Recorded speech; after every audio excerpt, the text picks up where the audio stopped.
behalf of Academic Affairs, it is my pleasure to welcome you here today to our speaker. We're pleased to have Ms. TSullivan, the President of the NAACP Boston Branch and Associate General Counsel, Legal Industrial Affairs for Santa Fe Genocide. We've asked Ms. Sullivan here today to address a very important and timely issue that's of relevance to the nation, to Massachusetts, and also to Boston, and that's racial inequity in public schools in particular. Ms. Sullivan, as I mentioned, is the president of the NAACP Boston Branch, with one of the largest membership rosters in New England and a legacy of committed service. The NAACP Boston Branch is a leading voice on issues of racial diversity and equity in policing, economic development, and public education in and around the city of Boston. Professionally, Ms. Sullivan is Associate General Counsel, Legal Industrial Affairs for Santa Fe Genocide. In addition to leading commercial transactions in the U.S. and Europe, she also serves on the Diversity and Inclusion, Legal Ethics and Business Integrity and Industrial Affairs Council for Santa Fe, North America. Prior to joining Santa Fe, Ms. Sullivan practiced corporate law with large firms and major corporations in the greater Boston and New York City area, focused on venture capital, private equity, and M&A. Committed to public service from 2013 to 2015, Ms. Sullivan left corporate practice to serve in a senior policy role for the Boston Public Schools as District's Chief Equity Officer. Ms. Sullivan earned a BA in Government from the University of Virginia, a JD from Boston College Law School, an MBA from Boston College Carroll School of Management. Having served on a number of nonprofit boards in the greater Boston area, she currently serves on the regional leadership team of Delta Sigma Theta Sorority and is a member of the WGBH Board of Advisors. Ms. Sullivan is the recipient of several prestigious civic and professional recognitions, including the 2018 Leading Women Award from the Girl Scouts of Eastern Massachusetts, the MLK Legacy Award from St. Cyprian's Church, and the BBJ 40 Under 40 recognition.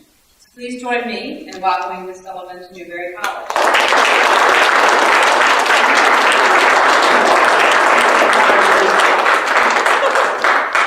Good afternoon. Good afternoon. I heard this side. Good afternoon. Thank you. It is so good to be here, Dr. Gordon. Thank you so much for the invitation.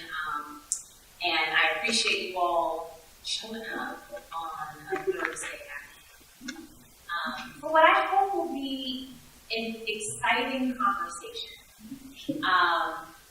And even more so, what I hope will be the start of more dialogue on our campus, particularly when we talk about issues around education, certainly issues as it relates to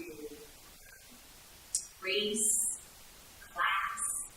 These are topics that I hope, if you're on your journey here at Newberry, you will continue to discuss as you're thinking on these issues, will continue to evolve in a way that enables each of you to do your part, whatever your part is, to really make your communities.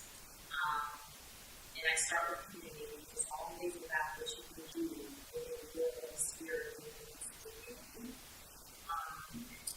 How you'll be able to impact your communities, and hopefully for some of you, but not all of you, really our world.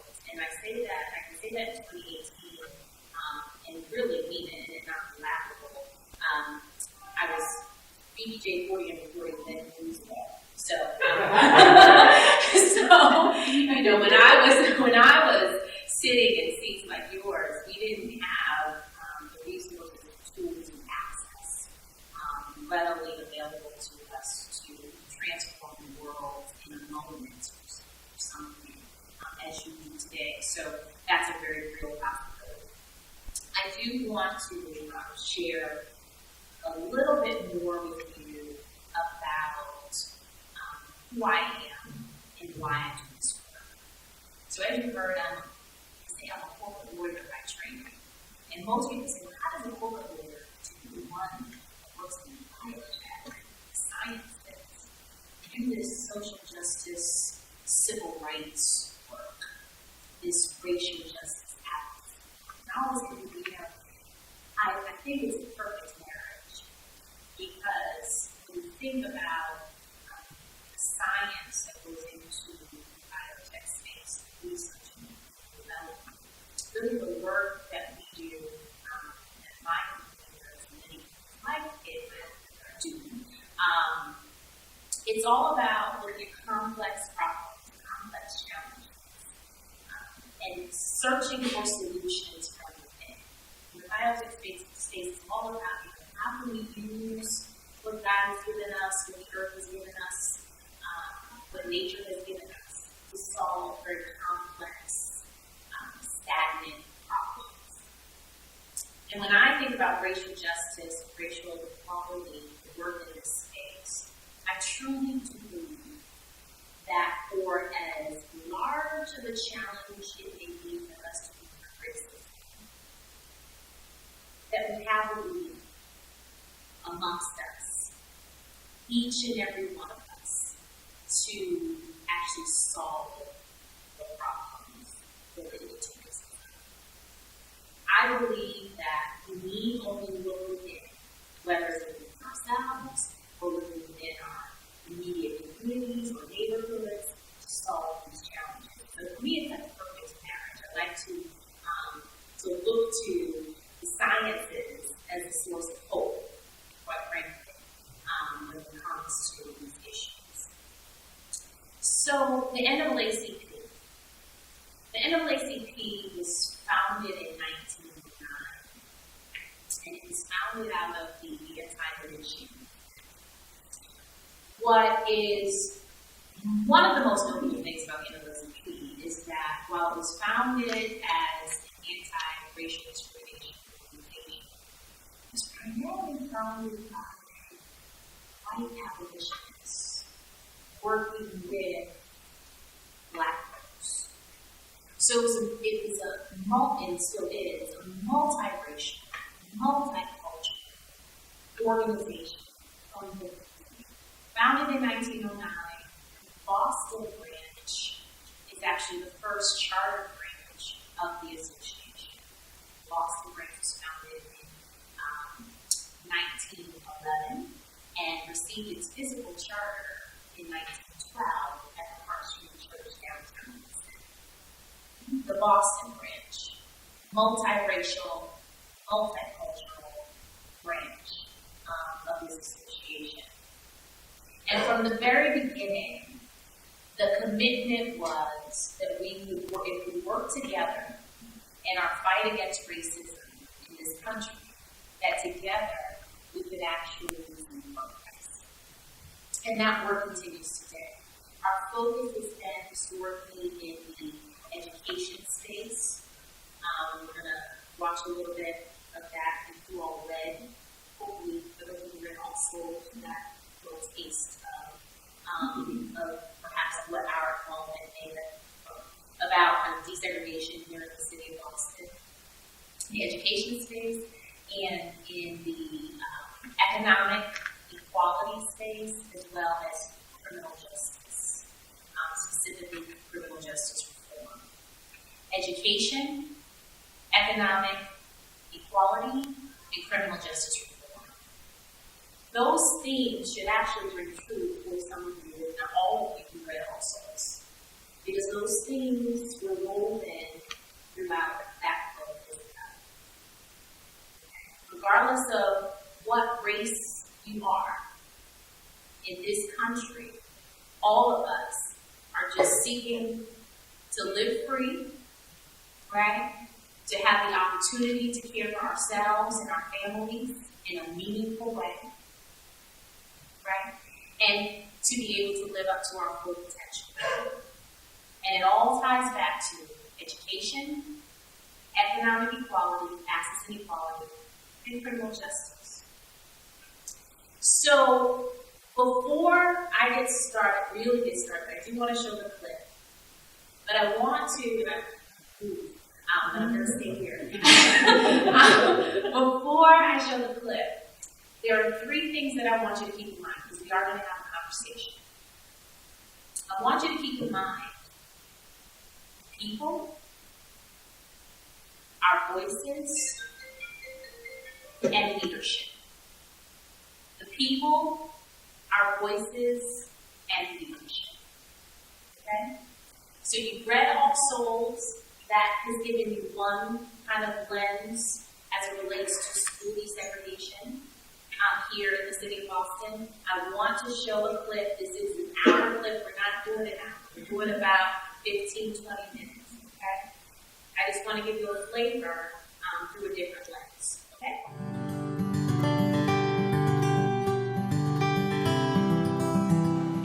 So that's Eyes on the Prize, Keys to the Kingdom. Eyes on the Prize is an extensive series, right?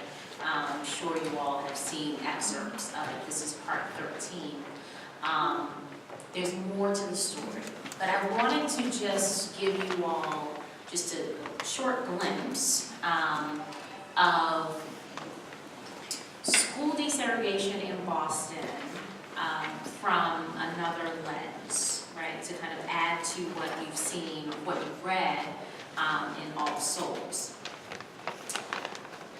Just by show of hands, how many of you believe that this is in the past? So 1974, so the case was brought by the NAACP in 1970, NAACP Boston branch. In 1972, it was decided in 74, so we are 40, what are we, 2018? 44 years past that. Just by show of hands, how many of you believe that this is behind us? It's okay, I just would like to know. Okay, 2? Okay. How many of you believe that we're still working through the issues that were brought forth through specifically Morgan v. Hannigan, but also desegregation, school desegregation in Boston? There's still more segregation. Still more to do, still more work to do. I think they're quite desegregated now. So we're going to talk about that. So give me 1 second. Okay, so I saw, and how many of you are just not sure? Because that's an option too. Okay, good. Actually, I'm not sure is, this is complex stuff here. Because just if we look at it black and white, meaning, we have laws in the books that speak to, that are anti-discrimination laws, that speak to the rights that people have that young people have to attend public schools, the right to attend desegregated schools. There is a mandate for that to happen. So some might say, well, we're done. Like the mandate's there and we're done. And yet others might think that while we have on paper guidance as it relates to school desegregation, that we're still working through really round 2. And that's the implementation of school desegregation. I also want to ask another question. For those of you who read All Souls and also just had an opportunity to either watch this clip or are familiar with kind of the landscape of public education in the city of Boston, did you see any similarities between the two communities? So the Roxbury community and the South Boston community. Any similarities? Yes. I thought they were well welcomed. Okay. At each school. At each school, okay. In follow-up question, in both neighborhoods? That's an open question. No. Okay. Hold that. You had any similarities? I would say like they're both really poor. Good. What else? But very passionate about education.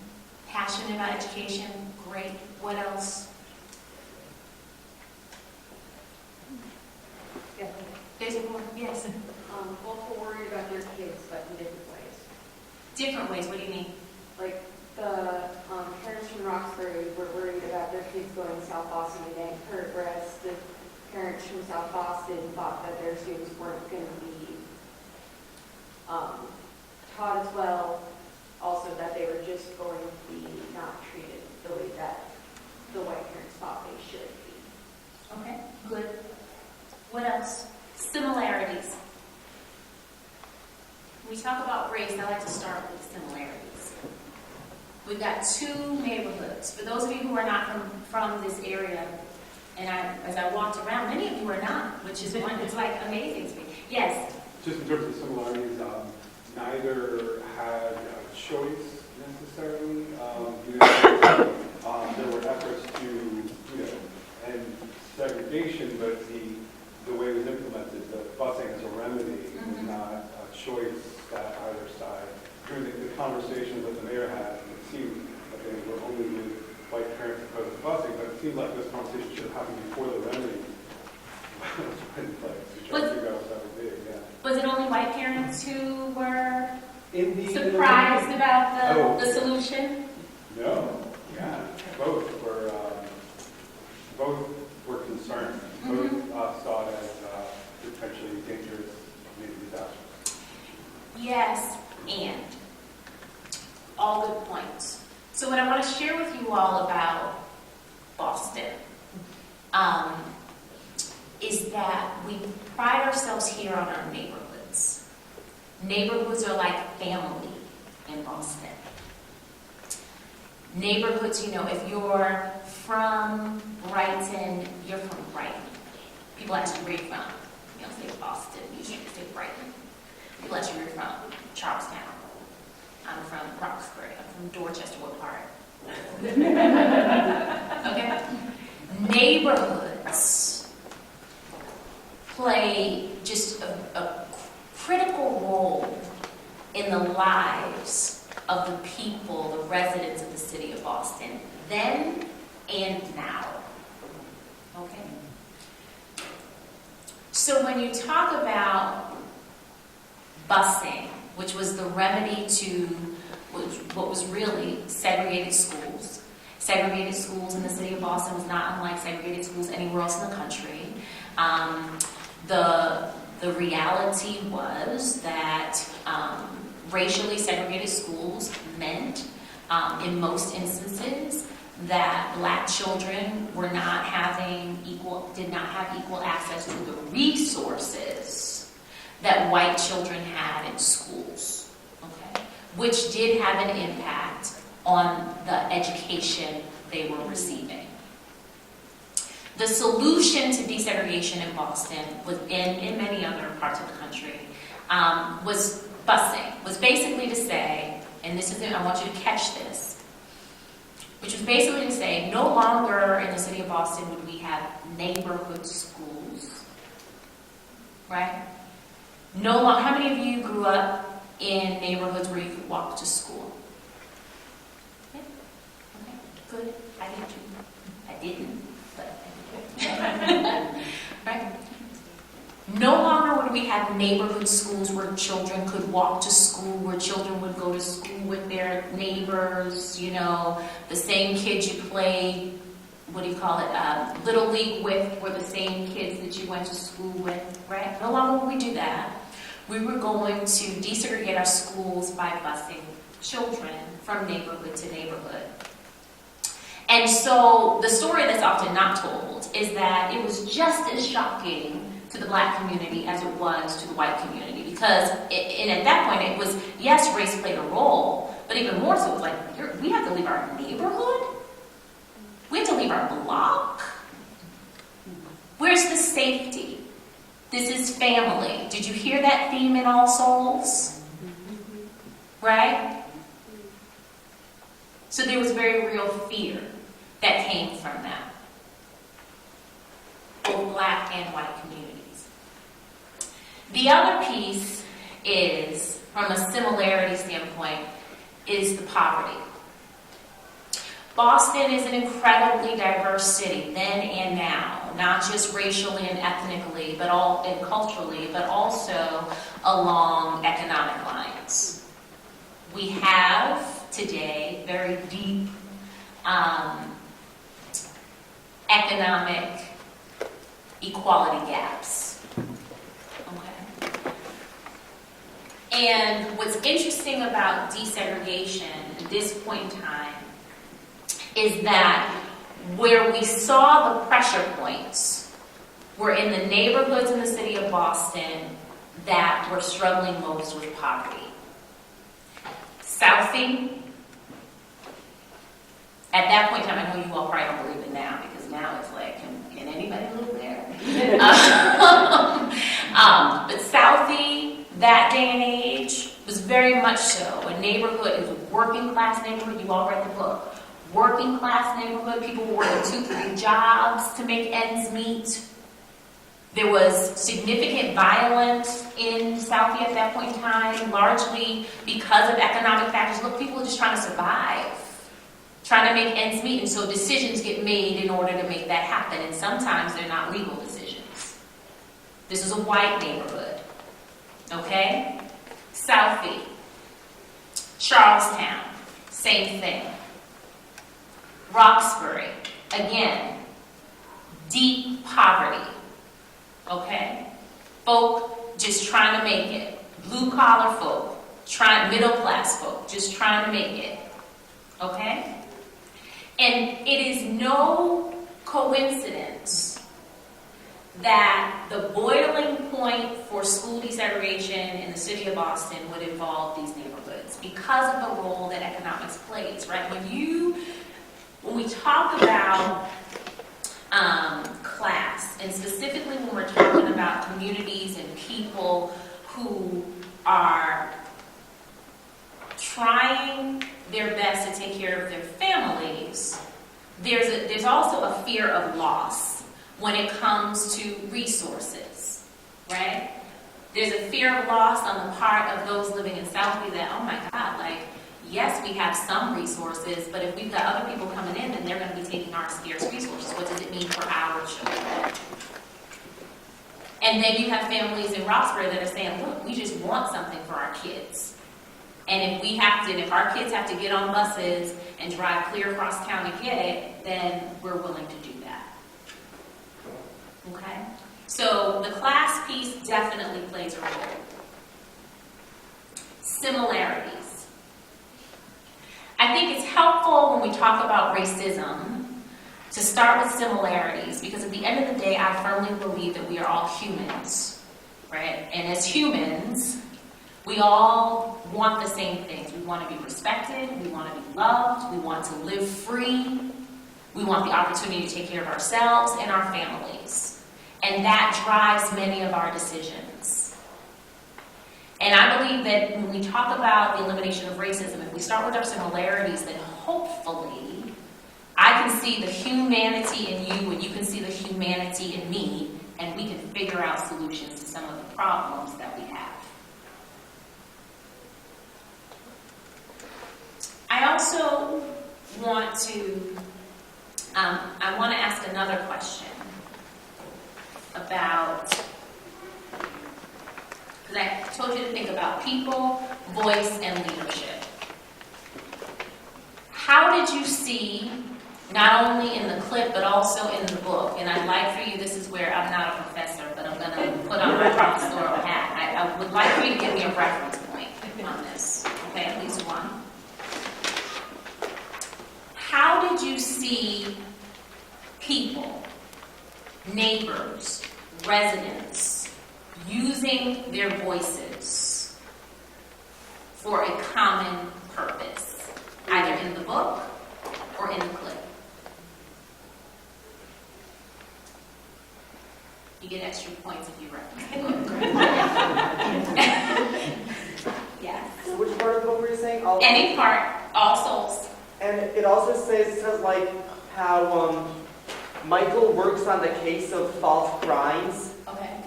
and he finally succeeds and gets Stevie out of the juvenile prison.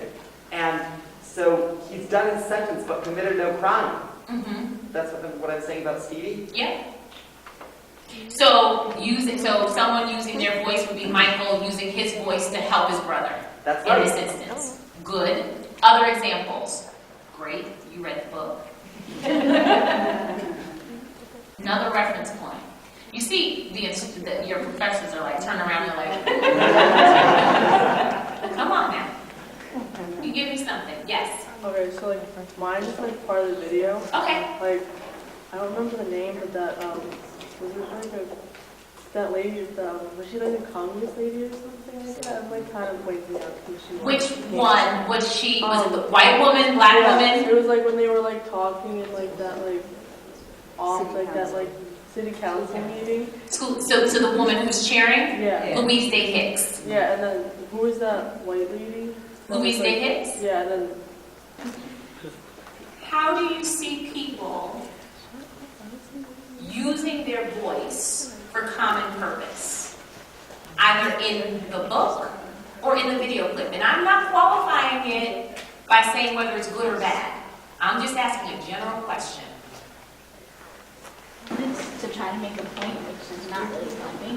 I feel like the white people, like they, like the lady, well, I feel like there's two sides of it. Like there was a lady who was talking on the microphone when they had like the groups in the video, and I feel like she was like trying to like make a stance or whatever to prove that all white people, they have like a point in their, like, in their situation too. But then I also feel like there's another side where they like get angry and try to get loud and like yell at the mayors or whoever they're trying to get their point accomplished. Didn't help. Okay. All right, we're getting there. Yes. It's all right. We're having a conversation. Go ahead. And I need you to speak up so they can hear you back. I feel like when like the white people were talking, like to me it sounded more about like their case like going on Twitter. So like they all kind of like had that big common theme. Okay, good. Any others? The leaders promoted the kind of thing that you were talking about, the violence, instead of thinking about what it means to be a leader, the goal of the kids and the kids' education, and that was lost. And I'm concerned about that same thing today, that there's too many leaders who aren't eyes on the prize of our children and the next generation. Good. Okay, great. Yes. I think, going off what Professor Mayo said, I think the power of words gets lost sometimes, or people don't think that they matter. We're seeing it today. We saw it in the video and in the book. So what you say and the tone that you use and where you say it and who you say it to matters. And I don't think that in the video anyways, I think that it got lost because they were all of the same neighborhood, if you will, when they were angry and when they were inciting the crowds. And the leadership obviously had one mindset, and their language spoke that way. Good. Great. Thank you for those who contributed. Do you wanted me to come back to you? I'm sorry, you didn't tell me your name. Do you want to share before I? Yes. And like the black lady was like telling them like you don't understand like what we're Ruth going Batson. through. Yeah, Yes. because all their kids went to like all white schools, so they weren't like realizing like what the black people were going through at that time. That's what I was trying to say. Excellent. Good. Excellent. So, and it's a perfect segue. So,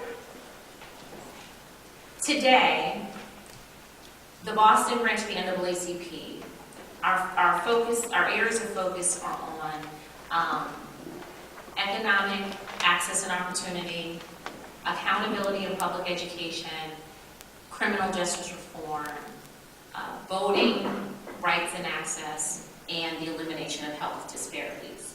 Of those 5 focus areas, the one where we spend the most time, the bulk of our resources goes to education.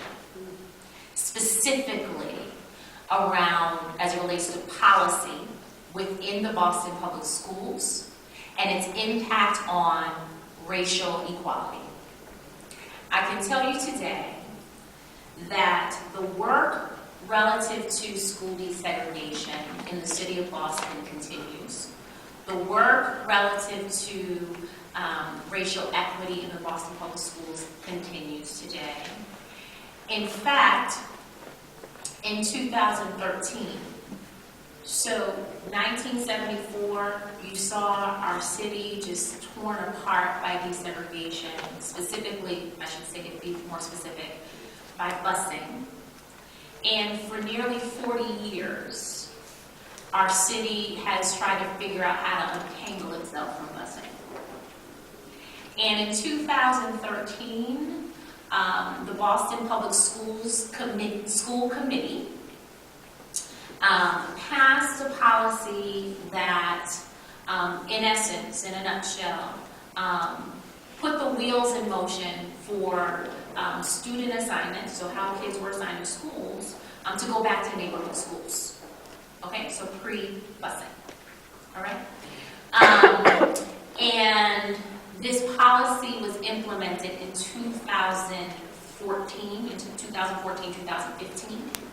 This past summer, there was a study released that examined the impact of the policy and this new way of assigning students to schools. And what it found was two things. One, that by virtue of moving back to neighborhood schools in the city of Boston, that we have begun the process of resegregating our schools. One, this is 2018.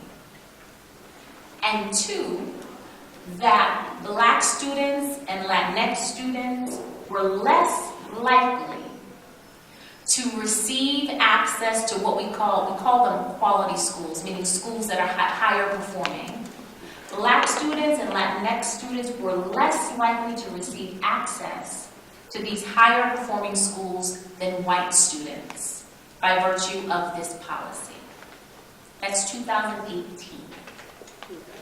So the work in this space continues. Okay?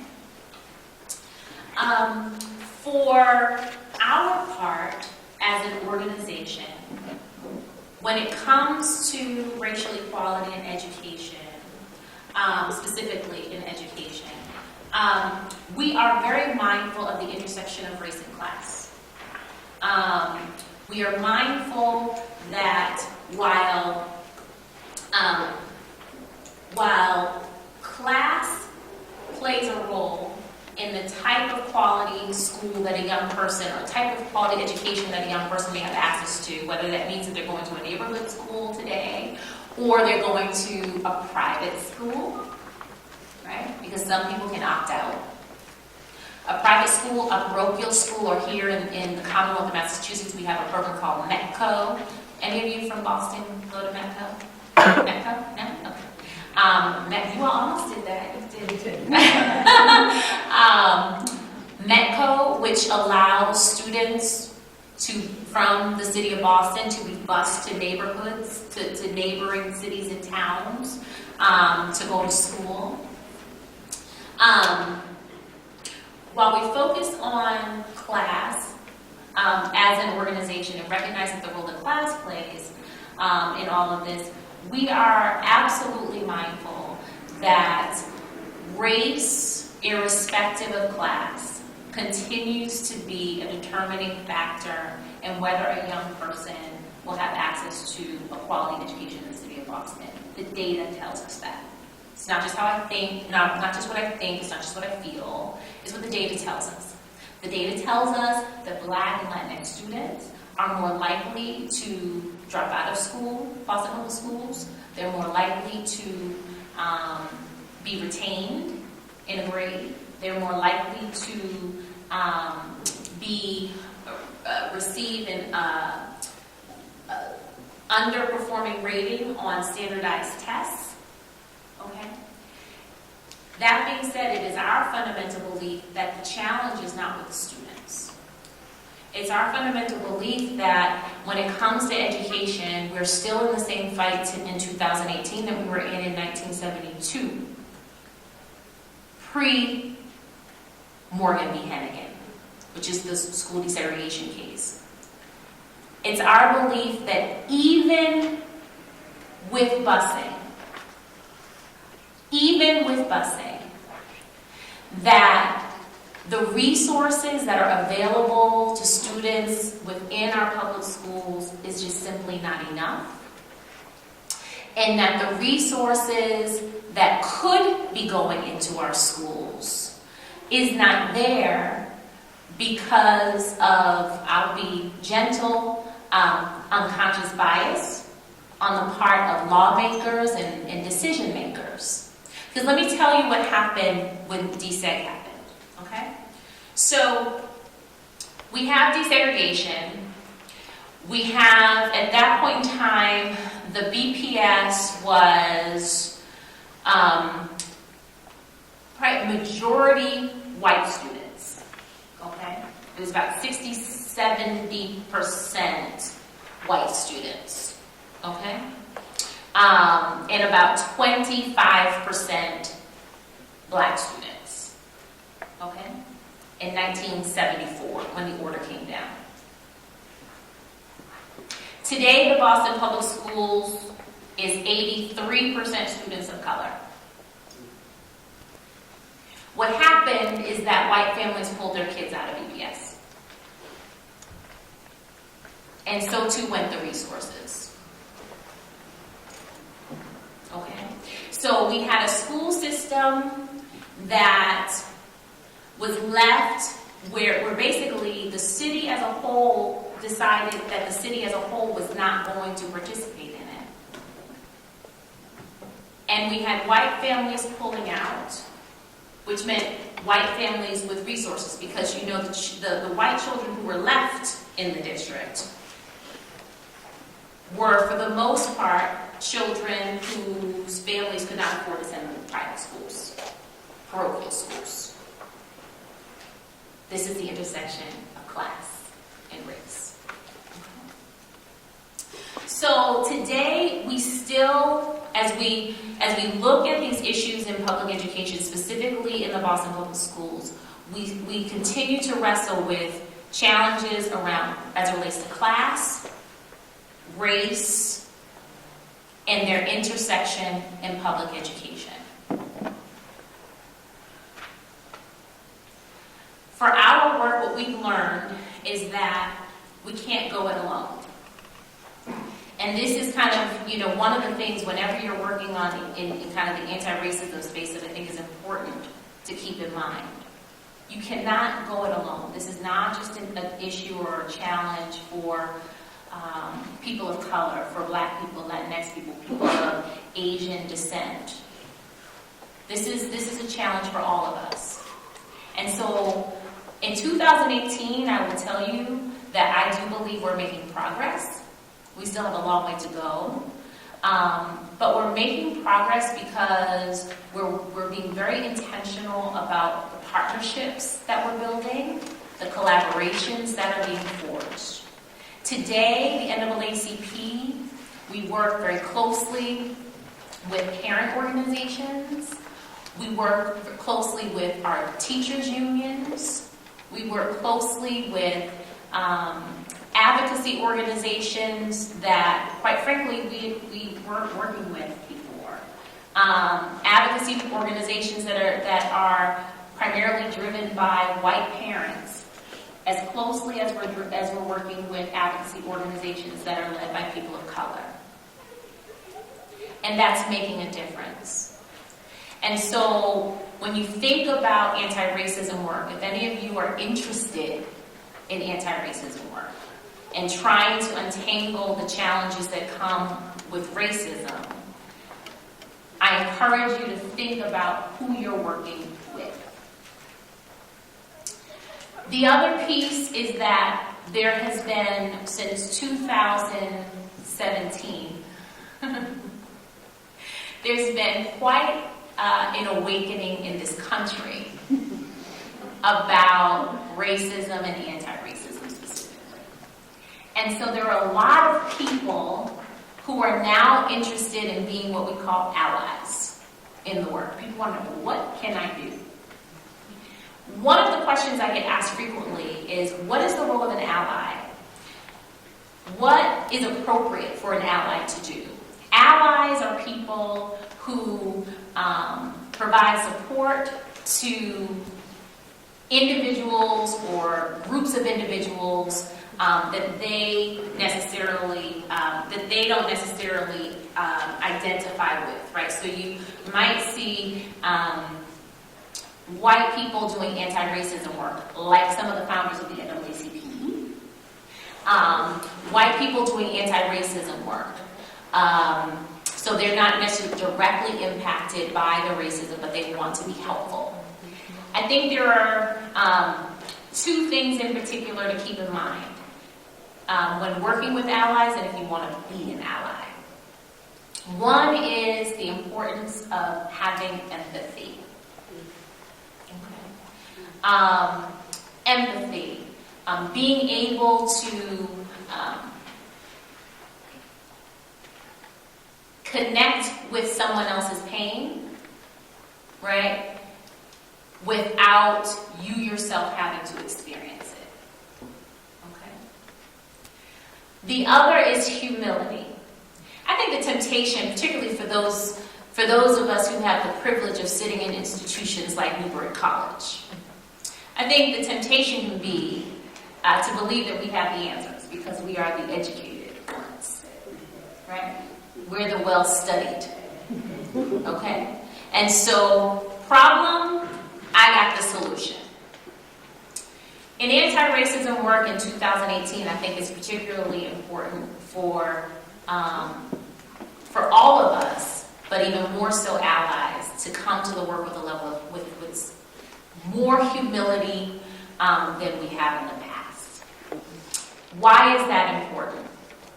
That's important because you remember what I said before in the beginning when I talked about like the whole biotech thing and the civil rights thing and my belief that, you know, for any problem, like we have the solution within us. I'm going to take you back there. The humility piece is important because oftentimes people who are, or a demographic that is oppressed by systems, by a system. It does not mean that the members of that demographic group don't have the solutions. It just means that they don't have access in order to mobilize the solutions. And so, great allies, I believe, come to the table offering their voice. Remember I told you, people, voice, and leadership. Offering their voice as a way to amplify the work that is already happening in marginalized and oppressed communities. Some people say, have you ever heard the saying, if you're not in the room, you're on the menu, or if you're not at the table, you're on the table. Have you ever heard something like that? Right? Right. The thinking there is that you got to be in the room in order to protect yourself. Kind of true. My belief is, if you're in the room, the question that you should be asking yourself is, who benefits? Who benefits by me being in the room? And I challenge you, particularly when it comes to anti-racism work, if you're the only one benefiting from you being in the room, then it's all wrong. It's all wrong.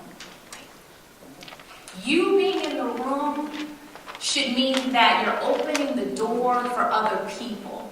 There is an incredible, some of our greatest champions, whether we're talking about anti-racism work or gender equality, some of our greatest champions are white men. Why? Because they're not only in the room, but they have the majority of the power in the room. And so, being able to use your seat, your position, for something greater than yourself is a powerful tool in allyship. So it's not just about you being in the room so that you're not on the table.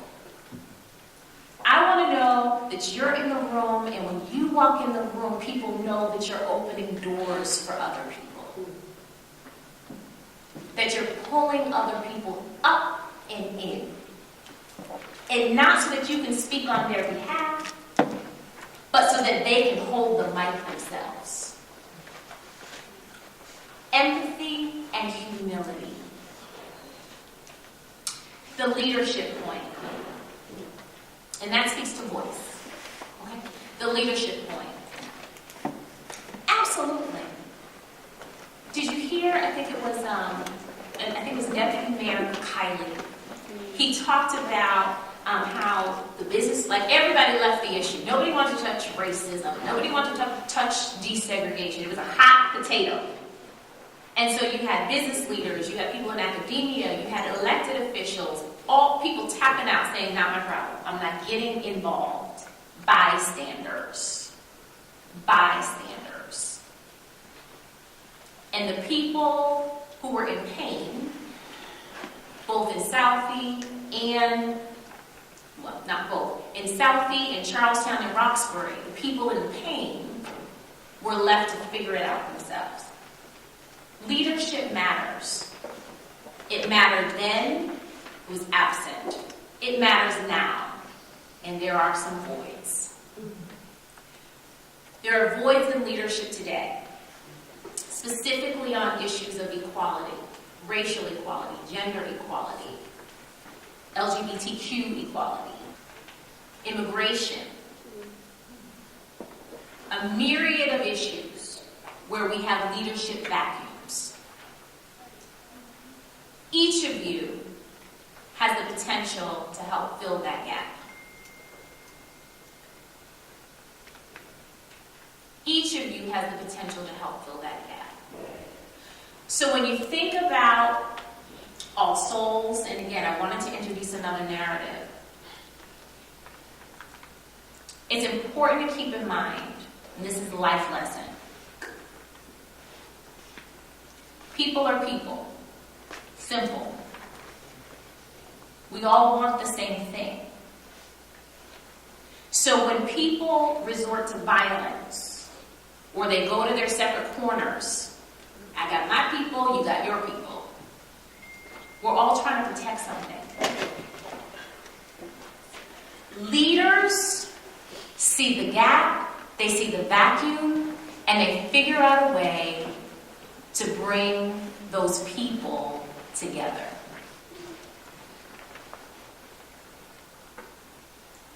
They figure out a way to find the similarities, the commonalities. What is it that I want? What is it that you want? People are people. When you think about race, particularly here in the city of Boston, I can speak to it because this is the landscape I know.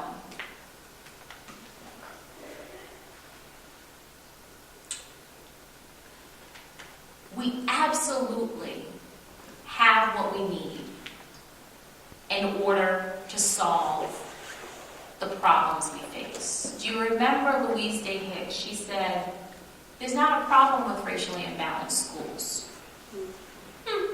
Interesting.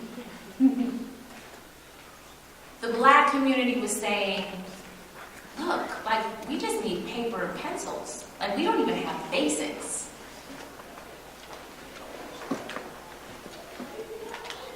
We don't even have the basics. How can we, and they ended up talking past one another.